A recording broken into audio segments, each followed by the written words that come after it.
मैं इस्लाम की तरफ काफ़ी रुझान रखता हूँ हम्म।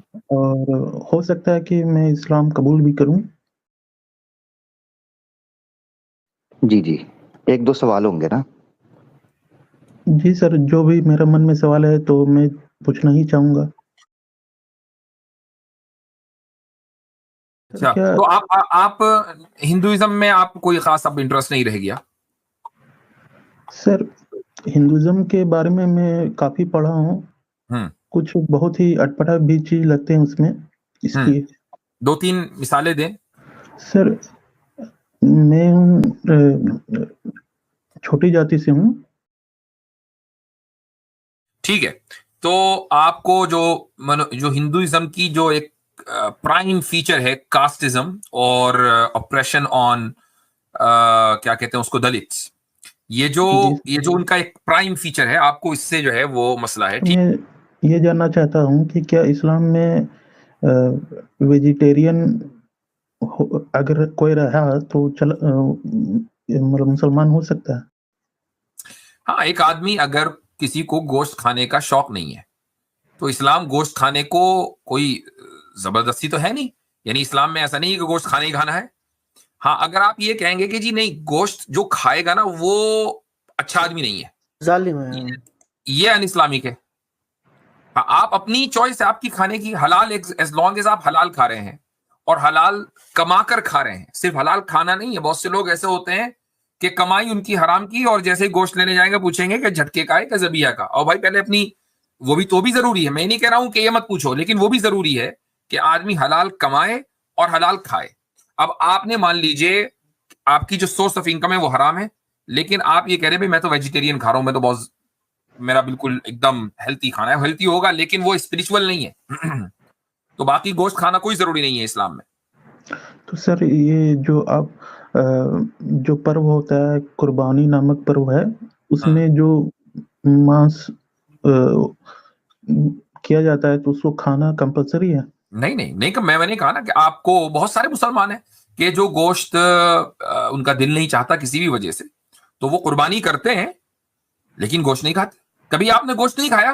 तो सर हम मुसलमान होके वेजिटेरियन रह सकते हाँ भाई, कितनी, बिल्कुल रह सकते हैं? हैं। और एक बात है सर कि जैसे कि अगर मैं इस्लाम कबूल करता हूँ और मेरा परिवार जो है, वाइफ, वो इस्लाम नहीं कबूल करती है, तो इसमें कॉन्ट्रडिक्शन नहीं होगा सर? आपके और आपकी वाइफ में कॉन्ट्रडिक्शन हो जाएगा। ये बात तो है, आपके और आपकी वाइफ में कॉन्ट्रडिक्शन हो जाएगा। इसलिए जो आइडियल जो जो तरीका है वो ये है कि आप इस्लाम कबूल करें, साथ में अपनी वाइफ को भी समझाएं। जिस तरीके से आप सीधे रास्ते पर आ रहे हैं, आप वाइफ को भी लेकर आए। भाई ऐसा तो है नहीं है कि आपने वाइफ को हिदायत मिल नहीं सकती, कोशिश करें आपकी वाइफ की भी वही जर्नी हो जो आपकी जर्नी हो, और आप दोनों एक साथ कलमा पढ़ें ताकि कोई मसला ही ना हो घर में। सर वो समझना ही नहीं चाहती है और दूसरी बात है कि उसके घर वाले भी नहीं समझना चाहते हैं। देखिए, तो घर वाले तो किसी के भी समझना नहीं चाहते हैं अगर कोई इस्लाम कबूल करना चाह रहा है। ये वो कुर्बानी है कि जो एक इंसान अपनी जिंदगी और अपनी नेक्स्ट लाइफ के लिए देता है, ये सोचकर देता है कि जब वो मरेगा ना तो उसकी कब्र में उसका कोई रिश्तेदार नहीं लेटेगा उसके साथ, और अगर उसको जलाया जाना है तो उसकी चिता में कोई दूसरा नहीं जलेगा।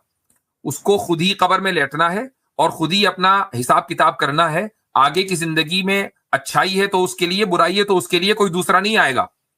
तो जब ये है तो फिर आपको कुर्बानी देनी होगी, और ये ऐसी कुर्बानी है कि इसके आगे कोई दूसरी कुर्बानी नहीं होती है, इतनी बड़ी कुर्बानी है। तो बाज़ मर्तबा रिश्तेदारों को करना पड़ता है साइड में। तो आपको यही बात अपनी बीवी को भी समझानी है कि भाई देखो, अगर तुम्हें, ये है ना हिंदुइज्म में कि भाई जन्म जन्म का साथ, तो अगर इस जन्म में और उस जन्म में जो आखिरत का जन्म है उसमें साथ में रहना है तो फिर ये यही एक रास्ता है। जी सर। और सर क्या खतना जो प्रोसेस होता है वो करवाना नहीं, कोई जरूरी नहीं है। अगर आप बड़ी उम्र में इस्लाम कबूल कर रहे हैं तो उसके लिए कोई जरूरी नहीं है। कंपल्सरी तो नहीं है सर? नहीं नहीं, नहीं, नहीं। हमने आपसे बड़ा गोश्त छुड़वा दिया, छोटा गोश्त क्यों खिलवाएंगे भाई? टेंशन क्यों? मजाक करने की हमारी आदत है। वैसे एक चीज बताऊं गोश्त के ताल्लुक से, अगर आपने इस्लाम कबूल करके बिरयानी खा ली ना एक मरतबा, गारंटेड बता रहा हूं कि अगर आप उसके फैन न हुए, जो मेरी जी गो अहेड, जो मेरी पर नानी थी, मतलब मैंने उनको देखा हुआ है, वो रिवर्टेड थी, मतलब वो हिंदू थी तो वो मुसलमान हो गई। तो वो नहीं, वो क्योंकि ब्राह्मण फैमिली से थे तो वो बिल्कुल भी नहीं खाते थे गोश्त, लेकिन वो अंडा खाते थे। अब एक दिन क्या हो गया, वो अंडा खा रहे थे तो उनने वो तोड़ा, वो बॉयल अंडा, उसमें से चूजा निकल गया। उसके बाद से उन्होंने अंडा खाना भी बंद कर दिया। ओ भाई यार, ये वाली एक मिनट, अंडा बॉयल किया और उसमें से चूजा निकल आया? जी बिल्कुल यार ये कैसे पॉसिबल हुआ? मरा हुआ नहीं, ये मेरे ख्याल से बता रहे हैं कि फर्टाइल अंडा होगा तो हो सकता है शायद चूजा निकल गया। अच्छा ठीक है, मीम बनते रह गई। सत्या भाई छोड़ दी। बेफिक्र रहे सत्या भाई, ना खतना है, ना आपको नॉनवेज खाना को कंपलसरी है, और फैमिली के बारे में भी चिंता ना करें, उस पर प्रैक्टिस करें। बिस्मिल्लाह, कलमा पढ़ें और इस्लाम में आए, कोई ऐसी दिक्कत नहीं है भाई। सर अगर हमको मुसलमान बनना है तो हम कैसे बन सकते हैं? आप सबसे पहले तो देखें, मैं एक चीज ये कहूंगा कि जिसको भी इस्लाम कबूल करना हो, हम तो यहाँ बैठे हुए हैं, इस्लाम प्रेजेंट कर रहे हैं, तो ऑब्वियसली बात है कि अगर हम किसी को कलमा पढ़ाते हैं तो उससे बेहतर क्या है। लेकिन एक चीज मैं जरूर कहूंगा कि जब भी कोई इस्लाम में दाखिल हो तो पहले वो ठोक बजाकर तहकीक कर ले इस्लाम के बारे में। अगर उसको कोई सवाल है तो आके हमारे पास सवाल रख ले कि जी मुझे ये वाली बात समझ में नहीं आ रही है, मैंने ये सुना है, मुझे आप ये समझा दें तो मैं इस्लाम कबूल कर लूं। तो अगर ये सब इस मरहले से और इस मंजिल से आप गुजर चुके हैं और आपने देखा कि भाई इस्लाम के अलावा कोई दूसरी चीज सेंस मुझे नहीं बनाती है, यही सबसे ज्यादा लॉजिकल है, तो वी आर हियर, हम आपको कलमा पढ़ाएंगे, आप मुसलमान हो जाएंगे, बात खत्म। सर मेरे मन में बहुत सारे सवालात हैं सर, लेकिन सही से कोई जवाब नहीं दे पाते हैं, तो इसलिए मैं आपके पास ही आया था। ठीक है, आपके मन में जो सवालात बुनियादी है ना, एक तो ये कि फिक़ा से कुछ लॉ से रिलेटेड करते हैं ना, और एक ये कि भाई खुदा के वजूद पर, एग्जिस्टेंस पर, जन्नत है कि नहीं, जहन्नम है कि नहीं, फरिश्ते हैं कि नहीं, इन ये बुनियादी चीजें हैं कि जिनके ऊपर ईमान लाए बगैर एक आदमी मुसलमान नहीं हो सकता। अगर इन पर कोई सवाल है तो मैं इसका जवाब दूंगा इंशाल्लाह यहाँ पर।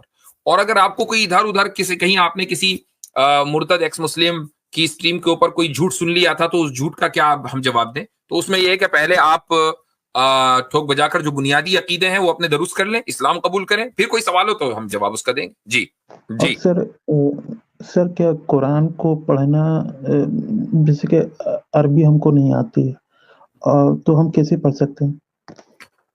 देखिए, कुरान करीम को अभी आप अपनी लोकल लैंग्वेज में उसका तर्जुमा पढ़ते रहिए। हिंदी में जैसे हिंदी आती है, हिंदी के ट्रांसलेशन मौजूद हैं, जो भी ऐसा लगे, अगर कहीं कंफ्यूजन हो रहा है तो हमारे पास आकर आप मालूम कर सकते हैं। लेकिन जब एक आदमी मुसलमान बन रहा है तो अब उसके लिए जरूरी है कि वो कुछ ना कुछ सीखे, इतना कि उसकी नमाज दुरुस्त हो सके, क्योंकि इस्लाम कबूल करने के बाद जो पहले दिन से जिम्मेदारी शुरू होती है वो है नमाज की। नमाज कैसे पढ़नी है? नमाज में आपको कुछ ना कुछ याद करना पड़ेगा। हो सकता है कि थोड़ी शुरू में जब आप नमाज पढ़ें और जो आप सूरह फातिहा है या कोई भी सूरत पढ़ रहे हैं, सूरह इखलास, कुल हुवल्लाहु अहद, वो उतनी ज्यादा परफेक्शन के साथ ना पढ़ रहे हो, लेकिन बहरहाल कुछ ना कुछ आपको याद करना पड़ेगा, 2-3 चैप्टर्स छोटे छोटे, ताकि आपकी नमाज हो जाए। जी ये सब क्या है, क्या बोले? कुल? हाँ, मैं वही कह रहा हूँ कि जो बुनियादी मालूमात है ना वो लीजिए आप। वो ये कि आपको नमाज पढ़नी पड़ेगी, नमाज किस तरह पढ़ते हैं वो सीखना पड़ेगा, उस नमाज में क्या पढ़ते हैं ये सीखना पड़ेगा। चूंकि जैसे ही आप इस्लाम में दाखिल हुए अब आपकी ड्यूटी शुरू हो गई कि दिन में आपको 5 मरतबा नमाज पढ़नी है। और ये अगर खुदा के लिए आपने इस्लाम कबूल किया है ना, तो फिर खुदा ये कहता है कि तुम मेरे पास 5 मरतबा आओ, मेरे दरबार में 5 मरतबा हाजिरी दो, तो वो करना पड़ेगा। ठीक है, तो उसके लिए आपके पास बेसिक मालूमात होनी चाहिए, इसके लिए आप मेंटली प्रिपेयर रहें। ऐसा नहीं हो कि जी आपने कलमा पढ़ा उसके बाद आप भूल भी गए कि उस कलमे की जिम्मेदारी क्या है। आपने ला इलाहा इल्लल्लाह कहा, इस्लाम में दाखिल हो गए और ये पता नहीं कि करना क्या है, तो इसको सोच समझकर आप दाखिल हो। और सर क्या इस्लाम में वर्ण सिस्टम है क्या सर? वर्ण सिस्टम जात बिरादरी का नहीं, हमारे यहाँ कोई इस्लाम में जात बिरादरी का सिस्टम नहीं है। हाँ, मुसलमानों में है, और वो मुसलमानों में इसलिए है कि हिंदुओं में है। ये हिंदुओं से मुसलमानों के अंदर आया। जैसे आप हैं, आपने कहा कि जी आप छोटी बिरादरी के, आप अपने आप को ही छोटी बिरादरी का खुद ही कह रहे हैं। क्यों? क्योंकि आपके यहाँ बड़ी बिरादरी वालों ने आपके जहन में बिठा दिया कि आप छोटे लोग हैं, तो आप खुद ही कह रहे हैं मैं छोटा आदमी हूं। ठीक है, ये किसने बिठाया?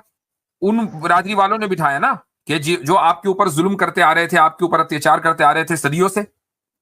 ऐसे ही उन्होंने मुसलमानों को भी मुतासिर किया कि भाई ये जो हमारे यहाँ है ना जात बिरादरी वाला सिस्टम, तुम भी चलाओ। उन्होंने भी चला दिया। अब ये जात बिरादरी का सिस्टम आपको मसलन अमेरिका में लाखों की तादाद में मुसलमान है, नहीं मिलेगा। बुक का पीएचडी थीसिस था पंजाब की जातें, पीडीएफ पे उर्दू में मिलेगी। पीएचडी थीसिस था पंजाब की जातें, क्योंकि आर्यंस बेसिकली जब एंटर हुए तो पंजाब के थ्रू हो रहे थे। तो जब वर्ण सिस्टम यहाँ पर फैला वो बेसिकली आर्यंस ने फैलाया। तो इसीलिए आपको जो नाम मिलेंगे ना मुसलमानों में भी जात पात के, वो नाम मिलेंगे जो यहाँ के लोकल हैं, इवन अरब के दिए हुए भी नहीं है। तो ये आपने ध्यान में रखना है कि वो यहाँ से शुरू हुई है, इसलिए कुरान और सुन्ना में इनका कोई नाम नहीं है। बहुत शुक्रिया। जी सर, मैं यही पूछना चाहता था। और सर जैसे कि अगर मेरा वाइफ अगर इस्लाम कबूल नहीं की तो हमारे बच्चों का क्या होगा सर? आपके बच्चे अगर नाबालिग हैं, छोटे बच्चे हैं, तो वो ऑटोमेटिकली मुस्लिम होंगे।